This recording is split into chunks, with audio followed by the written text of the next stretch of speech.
작년엔 경제 하두가 상고였다면 올해는 그 경기 침체일 것 같습니다. 미국이나 우리나라나 올 4분기에는 저는 금리를 인하할 거로 보고 있습니다. 네. 제가 보기에는 올해 우리 경제 성장이 1% 안팎일 것 같습니다. 아, 더 낮게 예, 보시는 0%대도 나올 수가 있다는 거죠. 네, 오늘은 저희가 신년을 맞이해서 좀 새롭게 전문가분 한 분을 모셨습니다. 거시경제 전문가로 꼽히는 김영익 서강대 교수님 모셨습니다. 교수님 안녕하세요. 네, 안녕하십니까. 네, 김영익 교수님은 이제 경제 위기나 뭐 이런 시장의 위험을 좀 정확하게 예측해서 과거에 뭐 한국의 닥터둠 뭐 이런 별명도 좀 얻으셨는데, 지난해 일단 좀 저희 국내 경제 상황을 좀 진단을 해보면은 뭐 고물가, 그리고 뭐 저성장, 그리고 고환율로 요약을 할 수 있을 것 같아요. 최근에 이제 뭐 저성장, 이제 고물가, 이게 트렌드인 것 같은데, 지난해 좀 올해 경기 전망은 좀 어떻게 예측하고 계신가요? 예, 말씀하신 것처럼 지난해 뭐 세계 경제는 고물가, 물가 오르다 보니까 각국의 중앙은행이 금리를 올릴 수밖에 없고요. 고금리, 특히 미국이 많이 금리를 올리니까 또 달러 강세를 보였죠. 네. 예, 그래서 뭐 고달러 이런 이야기가 나오는데요. 올해는 그런 게 많이 해소되고 있습니다. 물가 상승률이 낮아지고 있고, 그 다음에 금리도 거의 정점을 친 것 같고요. 특히 달러 가치가 많이 떨어지고 있죠. 예, 그런데 다른 측면에서 이렇게 물가가 떨어진다는 것은 수요가 그만큼 위축돼 가지고 경기 침체를 의미합니다. 그래서 연초부터 뭐 아래 공포 이런 단어들이 나오는데요. 작년에는 뭐 경제 하두가 상고였다면 올해는 그 경기 침체일 것 같습니다. 네, 경기 침체가 올해의 좀 가장 화두가 될 수 있는 키워드로 보시는 거죠. 그렇다면 올해 부동산 쪽은 좀 어떻게 보시나요? 뭐 마찬가지 맥락일 것 같긴 한데. 예, 저는 모든 자산가의 거품이 발생했다 붕괴되는 과정이라고 보고 있는데요. 2020년 코로나 때문에 전 세계 중앙은행이 엄청난 돈을 풀었죠. 그래서 채권 시장에 거품이 발생했다. 채권은 거의 해소된 거고요. 예, 주식시장에도 우리나라는 거품이 많이 해소된 것 같습니다. 미국은 좀 남아 있는데요. 그런데 미국이나 우리 집값은 작년 6월을 정점으로 지금 6개월 떨어진 거거든요. 근데 과거에 보면 집값이 한번 떨어지면 6개월 떨어진 거 그친 적은 없습니다.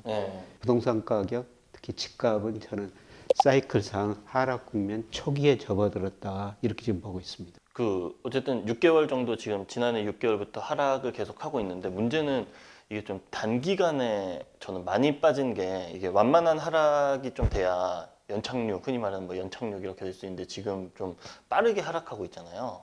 좀 그거에 대한 좀 우려의 목소리도 많은데. 그거는 너무 급하게 올랐다는 겁니다. 이렇게 급하게 오르니까 또 급하게 떨어질 수밖에 없는 것이죠. 뭐 한국 거 부동산원 보면 아파트 가격이 작년에 뭐 7.6% 떨어졌다고, 전국 평균이 떨어졌다고 그러고 서울은 7.7% 떨어졌다고 그러는데 사실 그 이전에 너무 많이 올랐거든요. 그런데 이 7.8% 뭐 이 정도 떨어져 가지고는 저는 전혀 거품이 해소되지 않았다고 보고 있습니다. 부동산 거품을 판단할 때 물가에 비해서 얼마나 오르냐, 소득에 비해서 얼마나 올랐느냐, 그 다음에 PRR이라고 렌트에 비해서 얼마나 올랐느냐, 이런 거 가지고 평가하거든요. 지금 물가보다도 그동안 지나치게 많이 올랐고요. 그 다음에 소득에 비해서 너무 많이 올랐죠. 흔히들 그 PIR이라고 그러는데요. 그렇죠. 서울 중간가구 기준으로 하면 2021년에 19배였었거든요. 그러니까 서울 중간가구 소득을 가진 사람들이 19년 동안 하나도 안 쓰고 안 모아요. 쓰고 저축해야지 집을 살 수 있다는 거 아닙니까? 근데 그게 작년 9월에 17.7배로 떨어졌는데요. 그게 2008년 이후 장기 평균 12배였었어요. 아직도 높다는 거죠. 저는 그 부동산 가격, 집값을 평가할 때 집값이 렌트, 특히 그 월세 지수에 비해서 얼마나 올랐느냐, 이거는 장기적으로 가고 평균에 접근해 가거든요. 그런데 작년 그 12월 기준으로 해봐더라도 전국 평균이 23%, 아파트는 32%, 서울은 그냥 주택이 28%, 그다음에 아파트는 아직도 38% 정도 가대평가됐습니다. 지금 집값이 떨어졌다고 그러지만은 이런 기준으로 보면은 많이 오른 것에 대한 지금 조금 하락이다. 저는 앞으로도 많이 남아 있다고 보고 있습니다. 뭐 지난해 이런 뭐 자산 시장이라든지 부동산 시장 보면은 금리가 가장 키워드로 보아야 될 것 같은데, 거의 시장을 좌지우지하다시피 했잖아요. 어쨌든 미국에서부터 이제 금리 인상이 촉발돼서 한국에도 지속적으로 7회 연속인가요? 뭐 처음으로 한국은행 이제 생긴 이후로 최초라 그러더라고요. 7회 연속이. 그래서 지속적으로 상승을 했는데, 미국 어쨌든 CPI도 뭐 상승률도 둔화되고 있고, 그런 상황에서 금리 인상이 아까 곧 막을 내렸다고 얘기를 하셨잖아요. 지금 시점이 이제 인상의 폭은 최종으로 왔다 이렇게 보고 계신가요? 미국 먼저 따지면요. 네. 예, 미국은 뭐 1월 말 2월 초에 2월 1일 날 FOMC 열리지 않습니까? 거기서 한 번 더 올릴 거로 보고 있습니다. 그러면 4.75% 상한선이 되죠. 네. 예, 그런데 저는 그게 금리 인상 사이클의 마무리가 되지 않을까 이렇게 보고 있고요. 예, 제가 그렇게 보는 거는 올해 그 블룸버그 컨센서스 보니까 미국 경제 성장률이 0.3%예요. 사실 마이너스 성장도 가능하다는 거죠. 외환 시장이나 채권 시장은 미국 경제가 이 금리에서 버틸 수 없다. 이렇게 지금 생각하고 있는 거거든요. 선진국 통화지수에서 달러 지수가 114까지 갔다가 최근에 102 안팎까지 떨어졌는데요. 달러 지수가 그렇게 떨어졌다는 것은 앞으로 미국이 금리 못 올린다. 앞으로 미국 금리가 떨어질 것이다. 미국으로 돈이 안 올 것이다. 그런 걸 가정한 거죠. 그리고 국채 수익률도 4.2% 올랐다가 최근에 좀 반등하고 있으면 3.5%까지 떨어졌고요. 네. 이런 걸 보면은 미국이 금리를 못 올릴 것이다. 네. 한 번 올리고 끝날 것이다. 그리고 4분기에는 저는 금리를 인하할 것이다. 올 말쯤에 그렇게 인하 보고 시점이 될 있습니다. 수도 있다. 제가 그렇게 보는 거는 흔히 저 금리를 결정하는 테일러 준칙이라고 있거든요. 테일러 준칙이라는 것은 경제가 잠재 GDP보다 높게 성장하느냐, 밑으로 성장하느냐, 물가가 목표치 이냐 아래냐. 그런데 올해 미국 경제가 0.3% 컨센서스라고 말씀드렸습니다. 그 이하로 성장할 가능성이 높거든요. 그러니까 연말에 제가 적정금리 추정이면 한 3.4% 정도 나와요. 네. 금리가 높다는 것이죠. 네. 우리는 저는 3.5%까지 올랐는데요. 네네. 이게 마지막이 아닌가. 네. 물론 저 한국은행 지난번에 그 금리 올리면서 금통위원 세부는 유지해야 된다. 세부는 3.75까지 더 올려야 된다. 앞으로 물가 우리 경기가 말해줄 텐데요. 저는 우리 경제가 작년 4분기부터 마이너스 성장 국면에 들어섰다고 보고 있습니다. 네. GDP를 구성하는 소비, 투자, 수출 뭐 좋은 게 하나도 없거든요. 네. 그래서 이런 데이터들이 2월 말에 GDP 속보치가 발표가 되는데요.